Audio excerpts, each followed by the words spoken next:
We might need to get some security out here again. Hell, bring the NYPD back. Haliburton and Brunson with a stare down. Wow, isn't that fitting? The rematch that's been brewing. Jalen Brunson, the Knicks, will face Tyrese Haliburton, the Pacers, in the Eastern Conference Finals starting Wednesday. Last year, Indiana got the best in New York, winning 4-3 in the semis, but teams weren't at full strength then. So the Pacers and the Knicks are facing off in the conference finals for the 4th time, which is tied for the most meetings in the conference finals between opposing teams since conferences were established in the 70s. The Pacers have won 3 straight postseason meetings against the New York Knicks. Stephen A., you're a thespian. I know you love the drama. So let's talk storyline, sir. You also worked for a newspaper as a columnist for a long time, so you certainly know how to drum it up. S.A., tell me, what is the most intriguing Eastern Conference finals storyline? I would honestly have to say to you, I mean, it's relatively simplistic when you think about Haliburton and Jalen Brunson. I mean, we can bring up the other names. I mean, if this were the finals, for example, and it was Minnesota versus New York, which I think most people would love, it wouldn't just be Ant-Man. It would be the Karl Anthony Towns, Julius Randle angle, since they were swapped essentially for one another.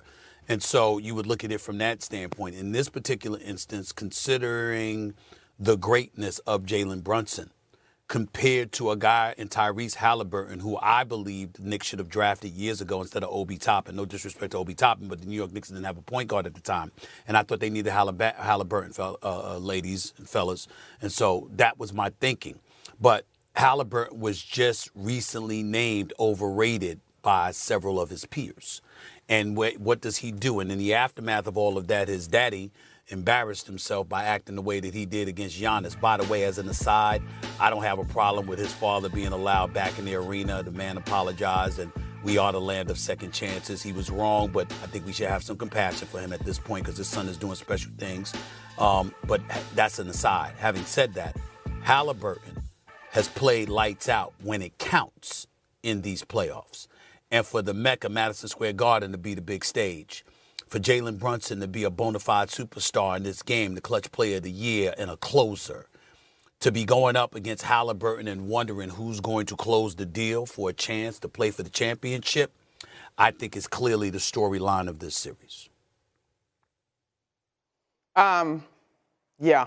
And you're looking at dynamic clutch point guards, right? Like, that's where the centerpiece of this series rests. Now, I'm a little bit curious about the matchup in the post, Miles Turner and Karl Anthony Towns, but these are sort of secondary and ancillary stories. I also think that there's a worthy call out to the action on the wings. I think Andrew Nembhard, Aaron Nesmith, Ben Mathurin was hurt last year. We talk about the Knicks injuries, but the Pacers had some injuries as well, versus the wings of the New York Knicks, who were put together to stop Boston. Well, they've cleared that hurdle, and I think those guys deserve a ton of respect in terms of how the Pacers are playing ball. So the centerpiece is definitely your point guards. And in fact, I think the series rests in how well both of them play, but there are a lot of other great matchups to pick and choose from. Not to mention Pascal Siakam, OG Anunoby. Like, this is going to be a lot of fun. Marcus? And I agree. I would think I would have to take the stance of the different styles of basketball, right? Like, that's where I'm at, where, like, you have an Indiana team that's based on their depth. They're based on playing together. They're based on other guys playing well, right? Like, they hang their hat on the entire team playing well. Then you have the Knicks on this side where they got ISO guys, right? They got guys that's trying to get a bucket with Towns and JB.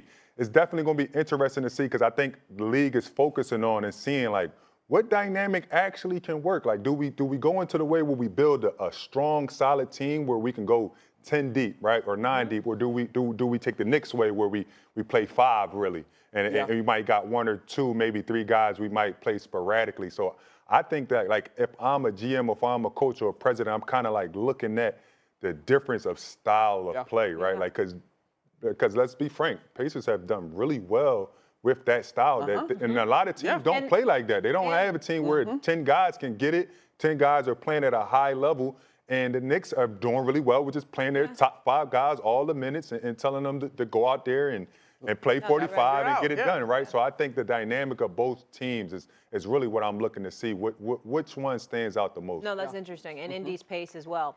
All right, guys, let's get to the brunt of it right now. And I'm coming to you, Here we go, Molly. Superstar, box office, I'm talking big time. Are Hallie and Brunson already NBA superstars? Huh. No. You know, okay, yeah, Brunson go, S.A. is. Brunson is. Not Haliburton. He's not there yet. He's not there yet. He is not overrated. Haliburton is not overrated. He can play, and he can close, and I give him mad credit for that. But he's not a superstar.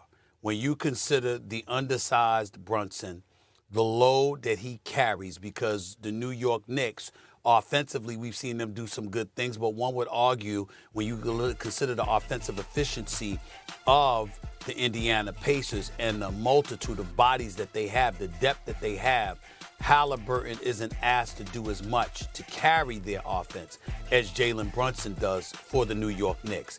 And to have that load on the biggest stage and to answer the call the way that he has, averaging 36 a game after losses in the postseason, doing what he has done for the New York Knicks since he has arrived. I don't know if you know this, Monica or Marcus, but did y'all know that in the 3 years Jalen Brunson has been in New York City, do you know he is the leading scorer in the postseason, averaging 30 a game over these 3 years? Yeah.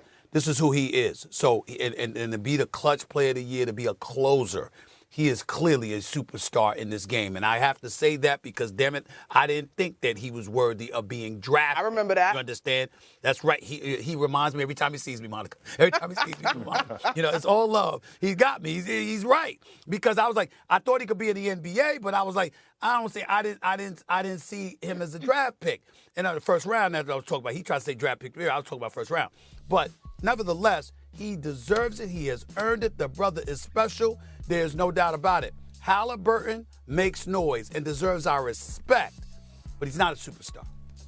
So, shout out to our producer, Kwaku, because I was really agonizing over this one. I agree with you, S.A., but I wanted to be fair in terms of accomplishments, right? Sure. Jalen Brunson was second-team All-NBA. Hallie was third-team last year.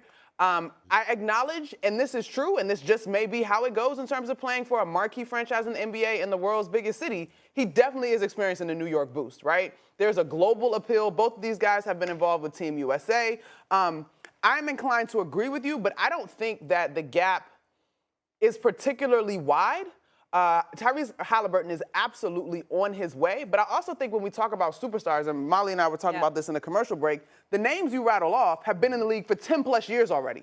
Tyrese Haliburton was drafted in 2020. Jalen Brunson was drafted in 2018. Like, I think he still has time to sort of earn that label, and obviously Jalen Brunson has plenty of room to continue to add to what is a budding superstar legacy. To me, superstar is household name. Like, if we went out on the street and asked 10 people, you need to know who the players are. Yeah. Well, okay, to that end, I would also say commercials.